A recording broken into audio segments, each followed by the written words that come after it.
दबाव, शिक्षाप्रद कहानी।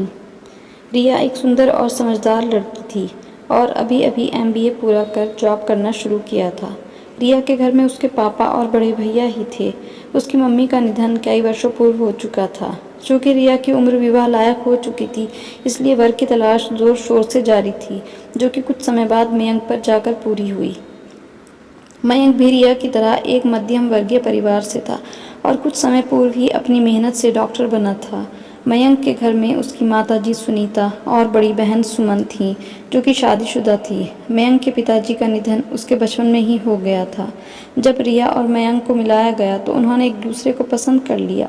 रिश्ते से दोनों परिवार प्रसन्न थे।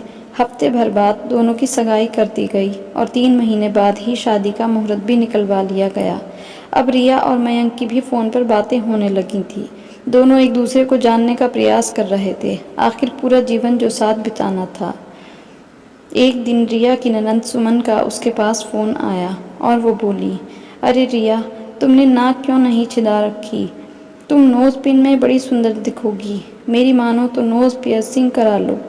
तब रिया बोली, दीदी, मेरी स्किन बहुत सेंसिटिव है। जब मैंने कान छिदाए थे तब भी बड़ी परेशानी हुई थी। पहले तो कान पक गया और फिर जब पकने की वजह से ईयररिंग खोला तो उस कान का छेद ही भर गया और फिर से छिदाना पड़ा और कुछ दिन बाद ही वह कान फिर पक गया और इसलिए काफ़ी दवाइयाँ भी खाईं। अगर गौर से देखें तो मेरे दोनों कान के छेद अलग अलग और बार बार छिदाए जाने की वजह से ऊपर नीचे हो गए हैं। मुझे भी अपनी फ्रेंड्स की तरह ऊपर की तरफ ईयररिंग्स पहनने का बहुत शौक़ है, पर अब तो मुझे पियर्सिंग के नाम से ही डर लगता है। रिया की बात सुन सुमन ने फ़ोन रख दिया।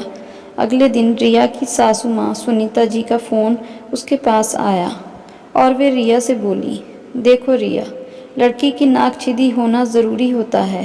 ये उसके भाग सुहाग से जुड़ा होता है। नाक ना छिदा होना लड़की के पति के लिए अशुभ होता है। आगे तुम खुद समझदार हो। अब तो रिया बेचारी धर्म संकट में पड़ गई। उसे तो यही समझ में नहीं आ रहा था कि उसकी नाक का छिदा ना होना भला मयंक के लिए अशुभ कैसे हो सकता है। एक और सासू माँ की कही गई बातें थी तो दूसरी ओर नाक छिदाने को लेकर रिया के मन में डर था। रिया ने ये बात अपने घर में भी किसी को नहीं बताई थी और खुद बेचारी मन ही मन परेशान हो रही थी कि क्या करे क्या ना करे। तभी रिया के पास मयंक का फ़ोन आया और उसने रिया को मिलने के लिए सीसीडी बुलाया। अगले दिन रिया तैयार होकर पहुंच गई मयंक से मिलने। अभी दोनों को वहां आए 15 मिनट भी नहीं हुए थे कि रिया के पास सुमन का फ़ोन आया। रिया वहां से उठकर बात करने के लिए दूर चली गई। फ़ोन उठाते ही सुमन बोली, रिया, क्या तुमने नाक छिदा ली है? रिया बोली, नहीं दीदी, अभी तक तो नहीं। क्या ये ज़रूरी है? मुझे बहुत डर लगता है। मेरी स्किन सच में बहुत सेंसिटिव है। एलर्जी हो गई तो। रिया की बात सुन सुमन बोली, रिया, ऐसा कुछ नहीं होगा। आजकल हर चीज़ का इलाज है और अपने लिए ना सही, अगर तुम सच में मयंक से प्यार करती तो अब तक करवा लिया होता।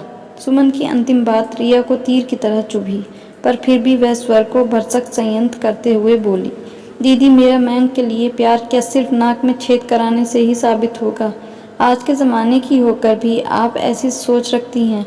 रिया का जवाब सुन सुमन बोली, रिया, तुमने आज ये साबित कर दिया है कि तुम्हारे दिल में बड़ों के लिए कोई इज्जत नहीं है।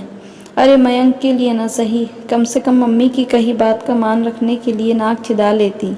और इतना बोलकर फ़ोन काट दिया। रिया को रोना आ रहा था, पर उसने खुद को संभाला और मुस्कुराकर मयंक के पास आकर बैठ गई। परंतु मयंक रिया के उतरे हुए चेहरे को देखकर भांप गया कि कुछ तो गड़बड़ है और रिया से बोला, रिया, पिछले कुछ दिनों से देख रहा हूँ तुम कुछ परेशान सी हो। तुम्हारा उतरा हुआ चेहरा मैं साफ देख सकता हूँ।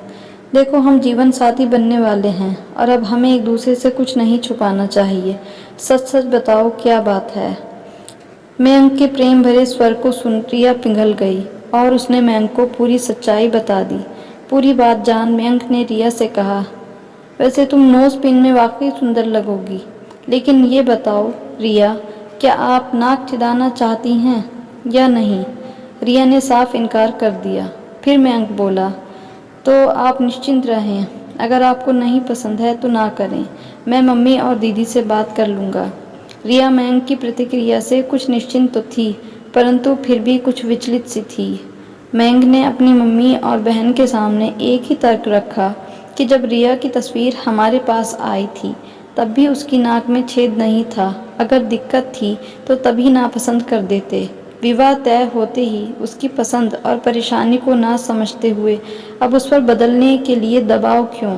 ये सरासर गलत है और इतने पढ़े लिखे होने के बाद भी इन बेतुकी बातों को मानने का कोई औचित्य नहीं बैठता। मयंक की इस बात का घर में कोई विरोध नहीं कर सका, परंतु विवाह से पहले ही रिया का पक्ष लेने से सुनीता जी और सुमन के मन में रिया के लिए एक असंतोष और नापसंदगी ने जरूर जन्म ले लिया था। मयंक जैसा जीवन साथी पाकर रिया खुश थी और उसने चहकते हुए आंखों में सपने और दिल में ढेर सारा प्यार लिए ससुराल में प्रवेश किया। रिया के ससुराल में रस्म थी कि सास बहू को मुंह दिखाई में नत देती है, परंतु यहाँ रिया के नाक तो छिदी हुई ही नहीं थी, इसलिए सुनीता जी ने रिया के लिए ऊपर से पेच लगाकर पहनने जाने वाली नोजपिन बनवाई थी।